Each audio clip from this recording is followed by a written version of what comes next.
Hello, this is Julie from Love's Beginning, and I got a download today about categories of acceptance and rejection, and this is it's related to social interaction. So, not knowing exactly where you are, you, the listener and the watcher of this video, I still have a sense that going out into social situations is very intense in the ways in which we're willing to face our attachment to separate identity and to allow that to heal. So, a new dimension of this that I'm discovering as I feel the intensity of it and understand it and understand the opportunity there is when we're interacting with what we perceive to be other people, separate people, in a face to face situation, it can feel very intense. And what we're kind of touching as we become more and more open and face on a deeper and deeper level our attachment to the illusion of being separate and of having separate volition and therefore separate blame and separate credit.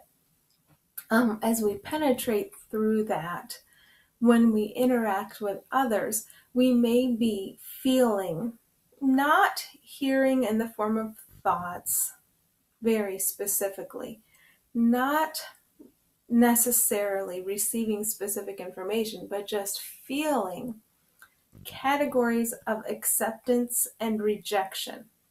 And in the past, this has taken the form of our analysis of what we call separate people or our judgments about them. So we might view a person as superficial or concerned about getting ahead or concerned about appearance, or we have these categories we put people in, and we might pick highlights for people. We do this on the positive side too, but the positive side feels wonderful. We're not going to question or interfere with that. That's just lovely. It's the negative side that will really get up in our faces and disturb us, and it's supposed to, because we're turned around kind of backwards when we're doing that. It's supposed to disturb us. But in the past, it would take the form of these judgments or this analysis, this thinking we understand people and how they tick. And now, I don't want to say we're supposed to, because that even places a burden on us that we don't need. We are kind of letting this swirl down the drain. And for me, it helps to understand what's happening. So when I meet with a person, I think, oh, this is what's coming up, and this is actually a very good opportunity, and it's a very good clearing, and it certainly is not a reason to slide into old patterns of judgment and labeling. So what we're feeling about other people as we get close to them, like physically close to them, or even thinking of them, or even interacting online, but being physically close for me is like, whoa, that's a lot of data I feel I have access to. Now, here's the thing. If I'm making us sound like robots, we kind of are in a way, but we won't get into that. If I'm interfacing with this other one and I'm encountering her set of data, her set of suppositions and beliefs and judgments, and it disturbs me.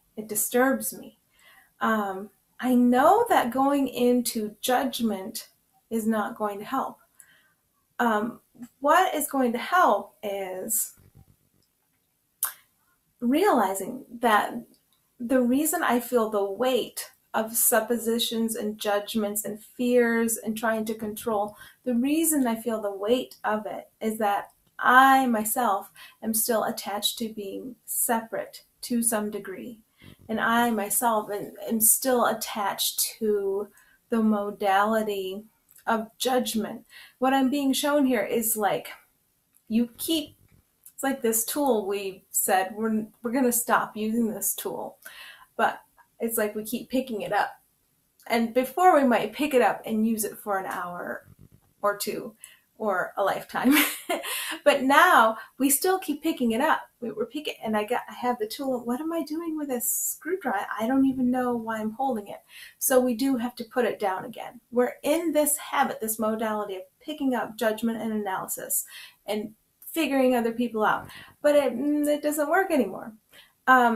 So we're feeling the weight of how they might still be picking those tools up and using them, but only to the extent to which we're still kind of in that flow and that habit of, well, this is where it's really big, judging and evaluating ourselves as a separate self, the value of that separate self, how we think the trajectory of life for that separate one, like me, my self-interest, how that's going to turn out for me based on my wealth, my overall happiness level, my body weight, my body shape, let's see, what are all the things we value of, how creative I think I am, how gifted I think I am. We're kind of computers, and we analyze and judge all these things about the other people, like what they have and where we think they're going, what we think they're worthy of, and all these computations that we don't need to process that data. So what I'm being told is, when I feel the weight and intensity of, oh my goodness, that one has a lot going on, it only feels weighty and overwhelming to the extent that I have an opportunity today to release an aspect of that behavior and that paradigm that I was going to release anyhow.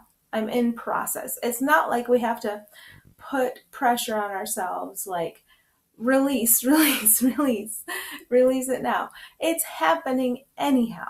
So when you feel the intensity of it, it's coming up, it's on its way out. It's an old modality. Yes, it's going on in that one too. And as you just surrender to the process of it, it's leaving. Then that other one also gets in touch with the feeling, the flow of it leaving too, allowing things to come up, allowing things to migrate out of their experience. And everything I talk about is always ends up being very simple. So it's just like sharing happiness with that person. That's all it is, and ignoring all the other stuff. But when we're mired in complexity, we need a little bit of complexity to get us to release it if we don't understand what's going on. So that's why we get the explanations, not because we have to try very hard to execute a particular thing, but more like it's just assistance, and like, you've been holding on, and oh, look, you're still okay, now you're letting go. That's what the explanations are for. It's not so you can, like, you're bad and you have to slog and do all the hard work to release. It's happening anyhow, but it just might happen a little easier if you understand what's going on with them and what's going on with you. And I was told the most appropriate kind of silent greeting to give people when I hear this stuff kicking up, or I feel this stuff kicking up, is like, hello, you're alive, I'm alive. We've got stuff going on. It's coming up, it's releasing, it's going, it's however you want to think of it's going up and out, it's going down the drain, but it's going. So that's very helpful for me, because just sitting here talking about it, it is it's easy to look upon the situation and to hear from all around us, all the help we have, the advice about how to see it and how to understand it. But when we're face to face with people and with a lot of people around us, sometimes it can get confusing, because those old patterns seem so present and dominant, and it's like, what do I do here? I don't do my old stuff, so I just be. That's it. I just be. That's really the only thing we have to do. And then from that space, we might feel a great movement, a great inspiration, and we might do something big or significant or what have you, but there's really no planning in it. It just comes when it does. So I think all of this was just the very simple, reassuring message of it's okay to relax and it's all happening according to how it should happen. And well done. Thanks for the idea of what I'm hearing is like, thanks for allowing us in. Thanks for allowing the help to come to you. Thanks for allowing all this stuff to come up. And thanks for being willing to see it as it really is. When we're seeing the other people around us, um, even through this intensity, as the light and the love they are, and seeing them as very much on this journey with us, then we're seeing it correctly. Thanks. I don't think I stopped this thing. And I don't edit these videos, so you're just going to have this on the end.